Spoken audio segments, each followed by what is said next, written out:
72 hours ago, the world as we knew it ended. Not with a mushroom cloud and not with a formal declaration of war, but with a digital flatline.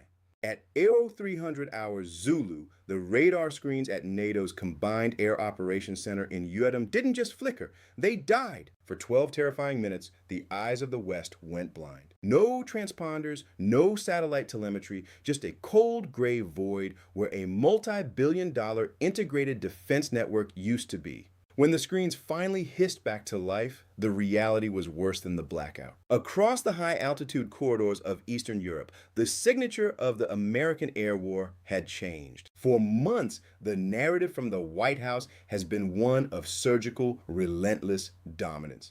We were told the mission was simple: neutralize the threat, paralyze the infrastructure, and force a seat at the table. President Trump went on the air and gave us a number that felt like a knockout blow: 13,000 targets. 13,000 precision strikes across the theater, from automated drone factories in the Urals to command and control nodes buried deep in the permafrost. On paper, it's the most successful air campaign in human history. It's a number designed to sound like total victory.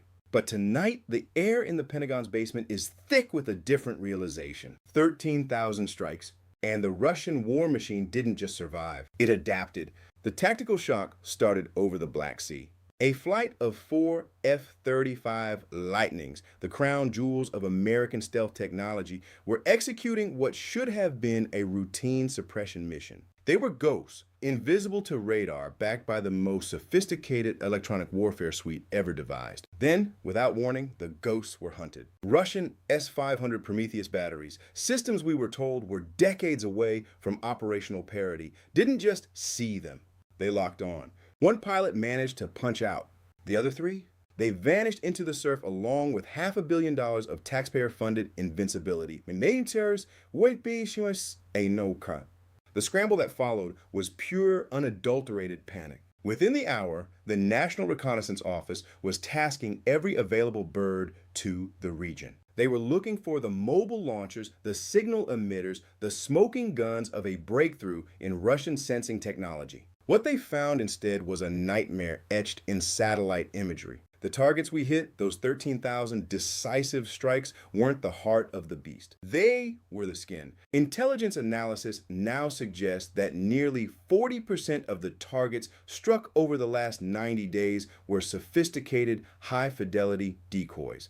We've been burning through our national stockpile of Tomahawks and Joint Direct Attack munitions to blow up plywood, inflatable S-400s, and heat-emitting signatures that exist only to drain our magazines. We were playing checkers while the Kremlin was playing a televised game of Sink the Treasury. Men were so anxious, but the decoys aren't why the Pentagon is terrified. They're terrified because of the brick wall. For 30 years, the American way of war has been built on a single arrogant pillar: air supremacy. If we own the sky, we own the ground. If we own the electromagnetic spectrum, the enemy is deaf and blind. That pillar just crumbled. The Russian brick wall isn't a physical fortification. It's a realization of integrated denial. They've managed to knit together localized GPS jamming, quantum-resistant encryption, and a new generation of kinetic interceptors that have turned the sky over the contested zones into a graveyard for Western ordnance. Our smart bombs are suddenly acting very, very stupid. Our cruise missiles are being swatted out of the air by automated point defense systems that don't sleep and don't miss. This isn't a regional skirmish anymore. This is the collapse of the 30-year military order that began the moment the Soviet Union fell. Since 1991, the world has operated under the assumption that if the United States decides to delete your military infrastructure from the map, there is nothing you can do to stop it. That was the deterrent. That was the Pax Americana. But if 13,000 strikes can't break a mid-tier power's resolve, if our most advanced platforms are being intercepted by a supposedly shattered adversary, then the shield is gone. The global stakes are staggering. In Beijing, they aren't just watching, they're taking notes. They see the depletion of the U.S. missile inventory. They see the failure of stealth to provide absolute immunity. They see a president who bet the farm on a shock and awe campaign that has resulted in a strategic stalemate. Every Tomahawk we fire into a Russian decoy is one less missile available for the Taiwan Strait. Every F-35 that falls out of the sky is a blow to the myth of Western technical superiority. The 30-year era of the easy war is over. We've hit the wall, and we hit it at Mach 2. We were promised a new deal for global security. We were promised that strength alone would bring the world to heel. Instead, we find ourselves in a high-stakes war of attrition against an enemy that has spent 3 decades preparing for exactly this moment. They knew we would come from the air. They knew our satellites were our greatest strength and our greatest vulnerability. The Pentagon is currently staring at a map of a world they no longer recognize. The lines of A2AD,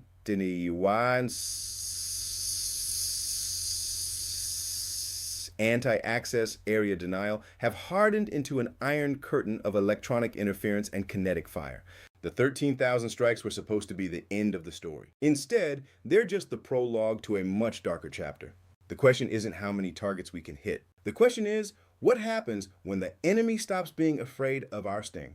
The Pentagon's brightest minds spent 30 years worshiping at the altar of the radar cross-section. They convinced themselves that if you could shape a piece of titanium and carbon fiber to deflect a radio wave, you were a god in the machine. They called it low observable. They sold it to the American taxpayer as an invisibility cloak. But physics doesn't care about your marketing budget. And the S-500 Prometheus? It isn't just a missile system. It's a mathematical executioner designed to strip the skin off the stealth myth. To understand why our F-35s are falling, you have to understand the electromagnetic spectrum. It's a battlefield of frequencies, and for decades, we've been playing a lopsided game. Most Western stealth is optimized against X-band radars, those high-frequency, short-wavelength signals used for precise targeting. If you shape a plane like a diamond or a serrated blade, those X-band waves hit the surface and scatter like marbles off a slanted roof. The radar sees nothing but background noise. The Russians stopped trying to play that game. They went lower. The S-500 architecture utilizes a multispectral sensor fusion that makes the invisibility of an F-22 look like a cheap parlor trick.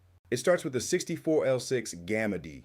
This is an L-band acquisition radar. L-band waves are long. They're heavy. They don't care about the sharp angles of a stealth fighter.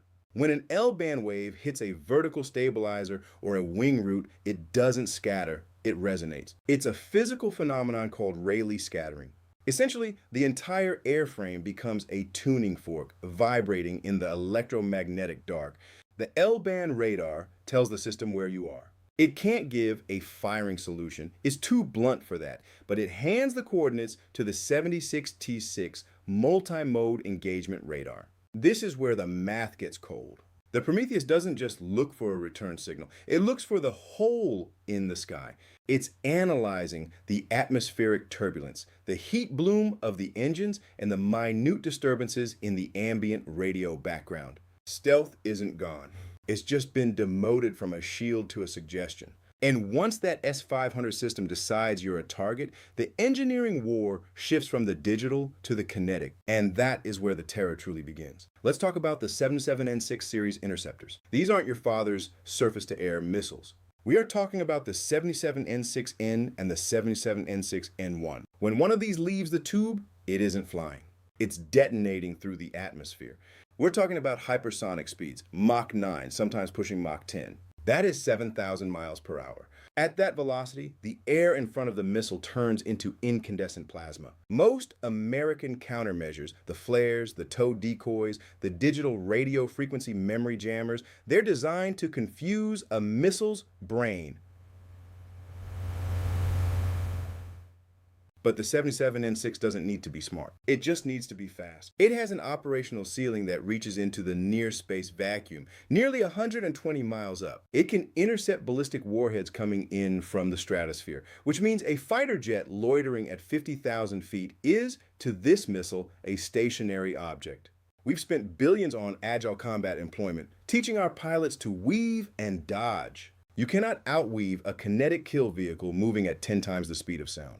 The reaction time for a pilot is non-existent. By the time your sensors register the launch, the interceptor has already cleared half the distance. Imagine you're in that cockpit. You're a Top Gun graduate, flying the most expensive piece of machinery ever built. You've been told since flight school that you are a ghost. The cockpit of an F-35 is a masterpiece of ergonomics. The panoramic touchscreens, the helmet-mounted display that lets you look through the floor of the jet. It's quiet. It's clinical. You feel like a surgeon. Then the tone starts. It's not the frantic weeping of a legacy radar lock. The S500 lock-on is a steady, low-frequency hum in your headset. It's the sound of a machine that isn't guessing. You look at your glass cockpit, expecting to see a search spike, something you can jam or outmaneuver. Instead, the symbols on your screen begin to flicker. Your electronic warfare suite is dumping every ounce of power into the sky, trying to create a ghost image to lead the missile away. But the 77N6N1 isn't biting. It's using a dual mode seeker, an active radar head coupled with an imaging infrared sensor that sees the friction heat on your leading edges. You pull 9Gs, your vision narrowing to a pinhole as the flight suit crushes your legs to keep blood in your brain. You dump chaff. You dive for the deck, hoping the ground clutter will save you. And that's when the silence hits. Because at Mach 9, you don't hear the missile coming. There is no roar of an engine. There is only the sudden, violent realization that your stealth was a lie. The warning tones on your dashboard flatline because the missile's closing velocity is so high that the computer can't even calculate the time to impact anymore. For 30 years, we told our pilots they were invincible because they were invisible. We built an entire military strategy on the assumption that we could strike with impunity. The 13,000 targets Trump bragged about, they were supposed to be the proof of that concept. But the S-500 doesn't care about concepts. It cares about the $200 million hole it's about to punch in the air. The engineering war is being lost because we over-specialized in a single niche, narrowband X-band deflection. We built a fleet of Ferraris to race on a track that the Russians just covered in gravel. Our missiles are too slow, our jets are too visible to the wrong frequencies, and our industrial base is too brittle to replace the losses. Every time a 77N6N1 connects with a Western wing spar, it isn't just a tactical loss. It's a mathematical proof. It proves that the era of American technological exceptionalism is facing a brick wall of physics. We thought we were the only ones who knew how to master the sky. We thought the S-500 was vaporware, a propaganda piece from a dying empire. We were wrong. The Pentagon is scrambling now, trying to fund next-generation air dominance overnight, trying to find a silver bullet for a problem that is baked into the very laws of electromagnetism.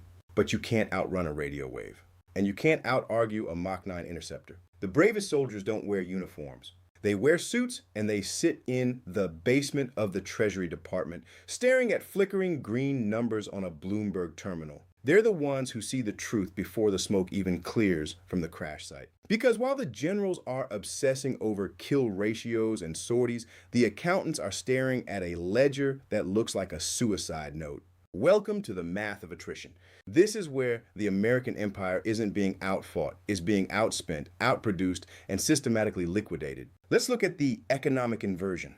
An F-35A Lightning II, fresh off the Fort Worth assembly line, carries a price tag of roughly $82 million. That's the stripped-down model. By the time you add the sustainment costs, the proprietary software updates, and the specialized munitions in the bay, you're looking at a $110 million asset.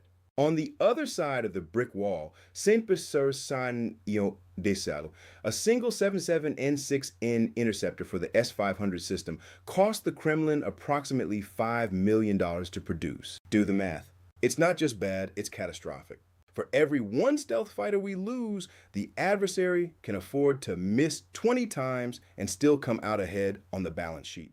In a war of attrition, the side that spends $100 million to lose an asset while the other side spends $5 million to destroy it is a side that is scheduled for bankruptcy. We are using silver bullets to hunt rabbits while the rabbit is throwing bricks at our head. We've reached a point where the United States is literally spending more to lose than the adversary is spending to win. And that's just the hardware. Let's talk about the industrial bottleneck that the Pentagon doesn't want to discuss. If we lose a squadron of 20 F-35s in a week, a very real possibility. It takes Lockheed Martin nearly 2 years to replace that capacity. Our production lines are lean.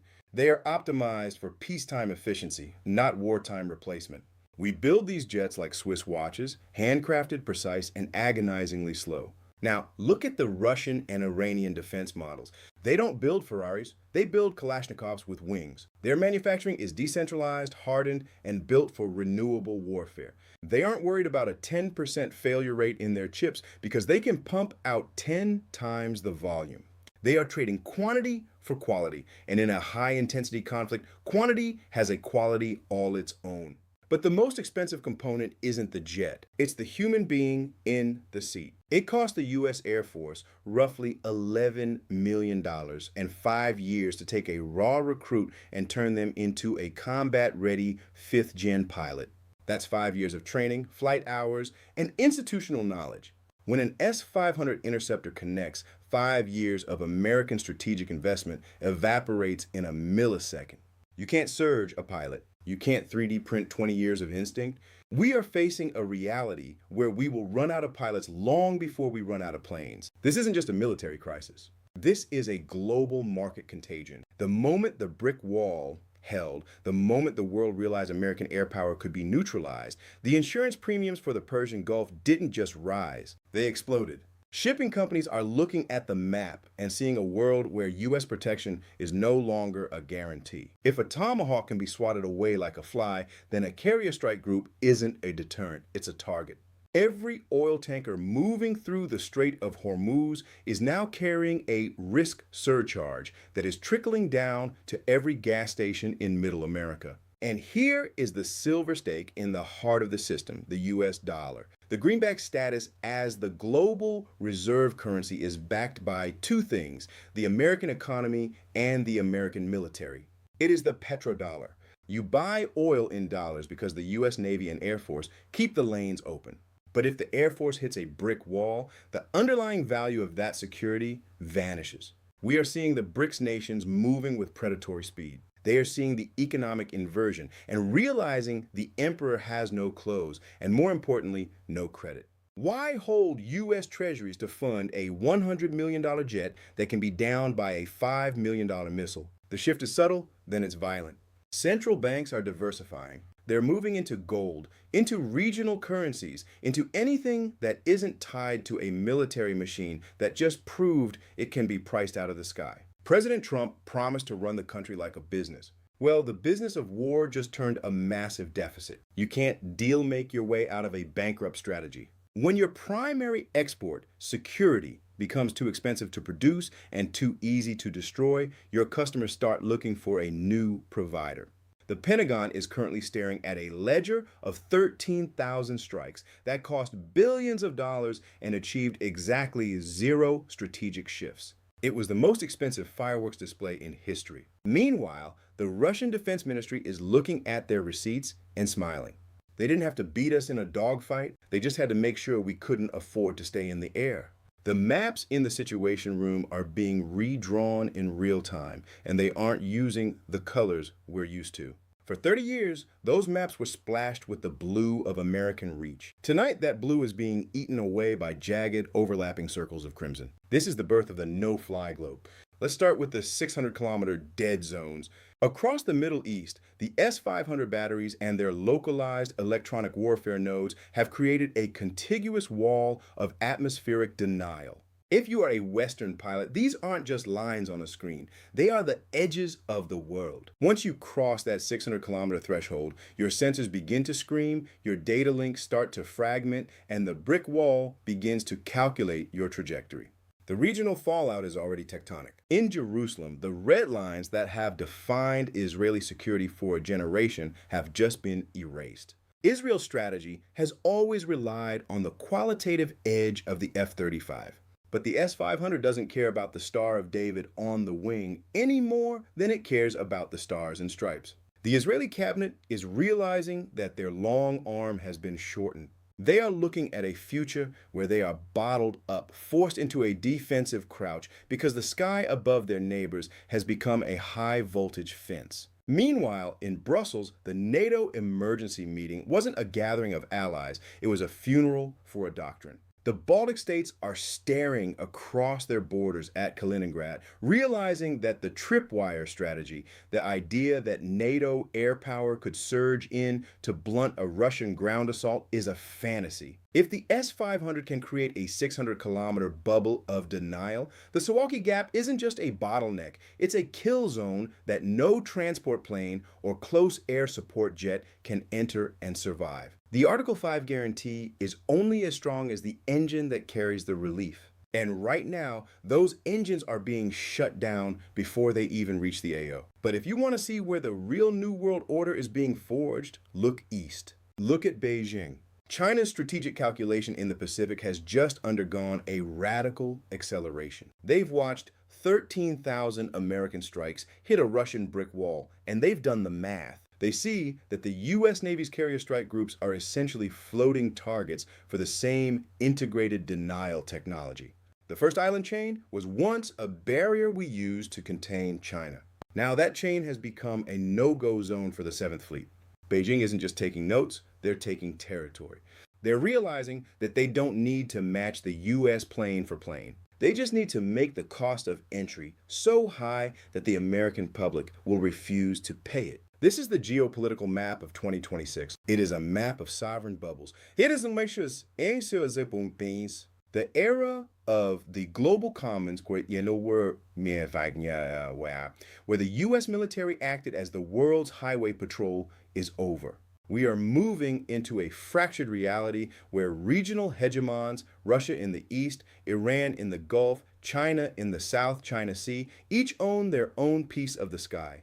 The gridlock isn't just a metaphor, it is a physical reality of overlapping engagement envelopes that have paralyzed Western diplomacy. Let's be chillingly honest about the conclusion here. We grew up in a historical anomaly. From the end of the Cold War until 72 hours ago, the United States enjoyed a period of military omnipotence that was unprecedented in human history. We forgot what it was like to face a peer who could say no. We forgot that technology is a cycle, not a destination. We convinced ourselves that stealth was a magic spell rather than a temporary engineering advantage. The 13,000 targets Trump struck were the last gasps of an old world. They were an attempt to use a 20th century hammer to break a 21st century shield. It didn't work. And because it didn't work, the very foundation of the Western alliance is cracking. Power is not just about what you can do. It's about what people believe you can do. The brick wall didn't just stop missiles. It stopped the belief in American invincibility. And once that belief is gone, you can't get it back with a press conference or a new round of sanctions. The skies are no longer ours. They are contested, they are crowded, and they are lethal. The global gridlock is the new permanent state of the international system. It is a world of high-tension borders, silent electronic wars, and the constant thrumming fear that the next blackout on a radar screen won't be a glitch. It will be the start of the end. We spent 30 years building a world that was open, connected, and dominated by a single superpower. We are going to spend the next 30 years learning how to live in the ruins of that vision. The age of the easy war is dead. The age of the high-stakes stalemate has begun. The gridlock is here. The world has changed. Subscribe to Global Gridlock to stay ahead of the curve. I'm Jack Sterling. Good night and watch the skies while you still can.